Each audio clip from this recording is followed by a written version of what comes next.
જય શ્રી કૃષ્ણ. આજે આપણે ભગવદ્ ગીતાના 11મા અધ્યાયની વાત કરીશું. 11મા અધ્યાયનું સારાંશ. શ્રી કૃષ્ણે અર્જુનને આધ્યાત્મિક રહસ્ય જણાવ્યું. આથી અર્જુનનો મોહ નષ્ટ થયો. પછી અર્જુને શ્રી કૃષ્ણ સમક્ષ ઈશ્વર સ્વરૂપ જોવાની ઈચ્છા પ્રગટ કરી. આથી શ્રી કૃષ્ણે અર્જુનને દિવ્ય જ્ઞાનચક્ષુ આપવાથી વિશ્વરૂપ પરમાત્માના દર્શન કર્યા. શ્રી કૃષ્ણ ભગવાનના શરીરમાં સર્વ દેવો, સર્વ પ્રાણીઓ, બ્રહ્મા, ઋષિમુનિઓના દર્શન કર્યા. સમગ્ર પૃથ્વી, આકાશ ને દિશાઓ તેમનાથી વ્યાપ્ત છે. રાજાઓ, ધૃતરાષ્ટ્રના પુત્રો ભીષ્મ, દ્રોણ, કર્ણ બધા તેમના મુખમાં પ્રવેશ કરે છે. આથી શ્રી કૃષ્ણ અર્જુનને કહે છે કે હું આ બધાનો સંહાર કરવા હાજર થયો છું. હું તેઓનો કાળ છું. તો મોહ ત્યજીને શત્રુઓ ઉપર વિજય પ્રાપ્ત કરી સમૃદ્ધિવાળું રાજ્ય ભોગવ. ત્યારબાદ અર્જુન જણાવે છે કે પ્રભુ, આપનું આવું ભયંકર રૂપ જોઈને હું ભયભીત થઈ ગયો છું. માટે આપ પહેલાંના સ્વરૂપે મુગુટધારી, ગદાધારી, ચતુર્ભુજ સ્વરૂપે પ્રગટ થાવ. આથી શ્રી કૃષ્ણે પોતાના મૂળ સ્વરૂપે દર્શન આપવાથી અર્જુનનો ભય ટળી ગયો. અધ્યાય 11 વિશ્વરૂપ દર્શન યોગ. અર્જુન શ્રી કૃષ્ણને કહે છે, આપ મને પરમ આધ્યાત્મિક રહસ્ય કહ્યું, જેથી મારી અજ્ઞાન નષ્ટ થઈ ગયું છે. મેં આપની પાસેથી ભૂતોની ઉત્પત્તિ અને પ્રલયની વિશે ખૂબ વિસ્તારથી સાંભળ્યું છે ને આપનું અવિનાશી સ્વરૂપ પણ જાણ્યું છે. ખરેખર આપ જેવા આપને કહો છો તેવા આપ છો. હે પુરુષોત્તમ, આપનું જ્ઞાન, ઐશ્વર્ય, શક્તિ, બળ, વીર્ય, તેજયુક્ત સ્વરૂપને હું પ્રત્યક્ષ જોવા ઈચ્છું છું. આપના તેજસ્વી સ્વરૂપના મને દર્શન કરાવો. આથી શ્રી કૃષ્ણએ જણાવ્યું, હે પાર્થ, મારા રૂપો અનેક પ્રકારના વર્ણ ને આકૃતિવાળા છે. તું મારા સહસ્ત્ર દિવ્ય રૂપોને જો. દૈત્યો, વસુઓ, રુદ્રો, અશ્વિની કુમારો ને મરુતોને જો. તેમ તે પહેલાં ક્યારે નહીં જોયેલા એવા ઘણા આશ્ચર્યોને જો. આ મારા શરીરમાં એક સ્થળે રહેલું સ્થાવર જગમ સહિત સમગ્ર જગતને ને બીજું તું જે જોવા ઈચ્છે તે આજે જો. પરંતુ તું તારા ચર્મચક્ષુથી એ જોઈ શકવાનો નથી. તને દિવ્ય ચક્ષુ આપું છું. તેનાથી મારો ઈશ્વરીય યોગ જો. આમ કહીને યોગેશ્વર શ્રી કૃષ્ણે અર્જુનને પોતાનું ઈશ્વરીય સ્વરૂપ બતાવ્યું. અનેક મુખ અને નેત્રવાળું, દિવ્ય આભૂષણોવાળું, દિવ્ય વસ્ત્રો તથા માળાઓવાળું, અનેક આયુધોવાળું, અતિ આશ્ચર્યમય, અત્યંત પ્રકાશિત ને સઘળી દિશાઓ તરફ મુખવાળું ભગવાનનું વિશ્વરૂપ જોઈ રોમાંચિત થયેલો અર્જુન પ્રણામ કરી હાથ જોડી બોલ્યો, હે દેવ, આપના આ રૂપમાં તો હું સર્વ દેવતાને, ભૂતગણને, બ્રહ્મને, સર્વ મહર્ષિને, મહાદેવને ને દિવ્ય સર્પોને જોઉં છું. હે વિશેશ્વર, આપના અનેક ઉદરવાળા, અનેક ભુજાઓવાળા, અનેક મુખવાળા અને અનેક નેત્રવાળા તથા ચારે બાજુ અનંત રૂપવાળા જોઉં છું. ને આપના અંતને, મધ્યને કે આદિને હું જોતો નથી. હું તો આપને મુકુટ, ગદાને ચક્રધારી, પૂર્ણ કાંતિવાળા, સૂર્ય સમાન તેજસ્વીને અમાપ નિહાળું છું. આકાશ અને સર્વ દિશાઓ આપથી પરિપૂર્ણ છે. આથી આપના આ અલૌકિક ને ભયંકર રૂપને જોઈને ત્રણેય લોક ઘણા વ્યથિત થઈ રહ્યા છે. આ ભય પામેલા દેવો આપની સ્તુતિ કરે છે. મહર્ષિ અને સિદ્ધોનો સમુદાય કલ્યાણ હો જો કહીને ઉત્તમ સ્ત્રોતોથી આપની સ્તુતિ કરે છે. વળી રુદ્રો, આદિત્યો, વસુઓ, સાધ્યો, અશ્વિની કુમારો, વિશ્વદેવો, પિતૃઓ, ગાંધર્વો, યક્ષો, અસુરો અને સિદ્ધોનો સમુદાય બધા જ વિસ્મય પામી આપને જુએ છે. આપના આ વિરાટ રૂપને જોઈને હું તથા બધા લોકો વ્યાકુળ થઈ ગયા છે. હે વિષ્ણુ, તમારું આકાશવ્યાપી તેજવાળું અનેક વર્ણવાળું રૂપ, પહોળા કરેલા મોઢાને અને મોટી મોટી આંખો જોઈ હૃદયથી હું ભયભીત થઈ રહ્યો છું. ધીરજ અને શાંતિ હું રાખી શકતો નથી. આપની વિકરાળ દાઢને પ્રલયકાળના અગ્નિ સમાન મુખોને જોઈને હું સુખ પામતો નથી. મને દિશાઓનું પણ ભાન રહેતું નથી. હું ત્રાસ પામી રહ્યો છું. તેથી હે જગતના નિવાસસ્થાન, હે દેવેશ, તમે મારા પર પ્રસન્ન થાઓ. હે કૃષ્ણ, ધૃતરાષ્ટ્રના પુત્રો જયદ્રથ આદિ રાજાઓના સમુદાય સાથે બધા આપમાં પ્રવેશ કરે છે. ભીષ્મ પિતા, દ્રોણાચાર્ય, કર્ણ, શિખંડિની, ધૃષ્ટદ્યુમ્ન વગેરે બધા જ યોદ્ધાઓ આપના મુખમાં પ્રવેશ કરી રહ્યા છે અને કેટલાક ચૂર્ણ થયેલા માથા સાથે બધા આપના દાંતના વચના ભાગમાં ચોંટેલા દેખાય છે.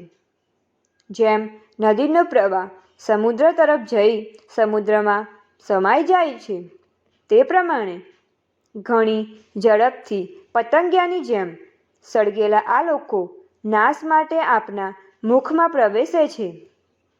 હે વિષ્ણુ, આપ આપના મુખોથી સમસ્ત લોકના વીરોને ઘડી રહ્યા છો. તમારું ભયંકર તેજ બધાને ગભરાવી રહ્યું છે. તમે ઉગ્ર રૂપ ધારી કોણ છો?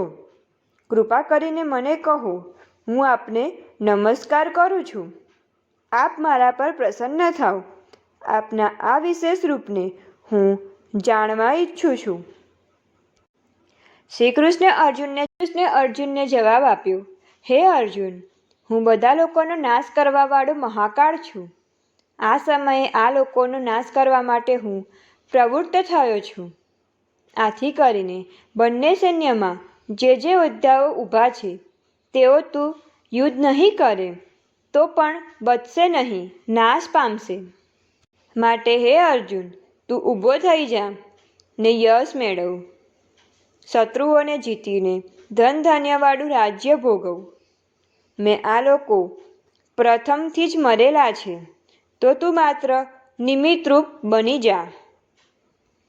આ દ્રોણાચાર્ય, ભીષ્મ પિતામહ, જયદ્રથ અને કર્ણ તથા બીજા ઘણા શૂરવીરો યોદ્ધાઓને મારીને તું અવશ્ય યુદ્ધમાં જીતીશ. આ વખત સંજય ધૃતરાષ્ટ્રને ઉદ્દેશીને કહે છે, હે રાજન, આ વચનો સાંભળીને ધૃત અર્જુન હાથ જોડી પ્રણામ કરી ભયભીત થઈ શ્રી કૃષ્ણને કહેવા લાગ્યું, હે અંતર્યામી, આપના નામ અને કીર્તનથી જગત હર્ષ પામે છે. રાક્ષસો ભયભીત થઈ સર્વ દિશામાં ભાગે છે. સિદ્ધોના સમૂહો નમસ્કાર કરે છે. એ બધું યોગ્ય છે. આપ તો આદિદેવને સનાતન પુરુષ છો. આપ તો જગતના પરમ આશ્ચર્ય અને જાણવાવાળા તથા જાણવા યોગ્ય છો. એટલે આપને હજારો નમસ્કાર હો. આપને આગળથી અને પાછળથી પણ નમસ્કાર હો. આપને બધી બાજુથી નમસ્કાર. હે પરમાત્મા, સખા માનીને આપના પ્રભાવને નહીં જાણતા મેં પ્રેમથી, પ્રમાદથી હે કૃષ્ણ, હે આદવ, હે સખા એવા બધા જ સંબોધન કર્યા છે. તેમજ વિહાર, શૈયા, આસન, ભોજન વખતે એકલા કે બીજાની સમક્ષ મારાથી જે અનાદર થઈ ગયો હોય તે માટે હું ક્ષમા માગું છું. આપ તો સર્વ ગુરુઓના પણ ગુરુ છો.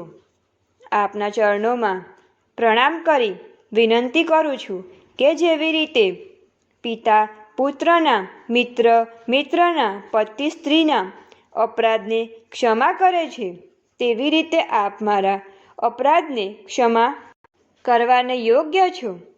હવે આપ પ્રસન્ન થાઓ ને કિરીટ, કુંડલ, શંખ, ચક્ર, ગદાધારી ચતુર્ભુજ રૂપવાળા થાવ.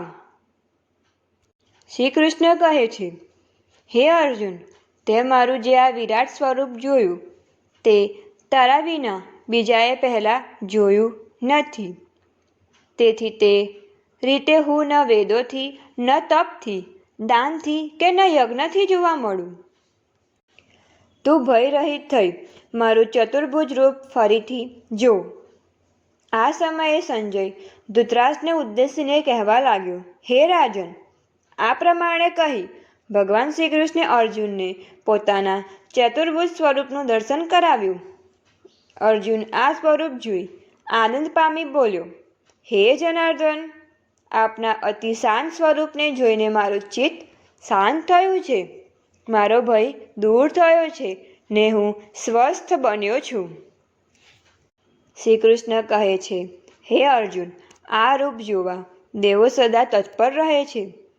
તને કહ્યું તેમ વેદાભ્યાસથી, ઉગ્ર તપથી, દાનથી, યજ્ઞથી તે શક્ય નથી, પરંતુ માત્ર અનન્ય ભક્તિ વડે મારા ભક્તો મને આ સ્વરૂપે જોઈ શકે છે ને અનન્ય ભક્તિવાળા મનુષ્ય જ મને પામે છે.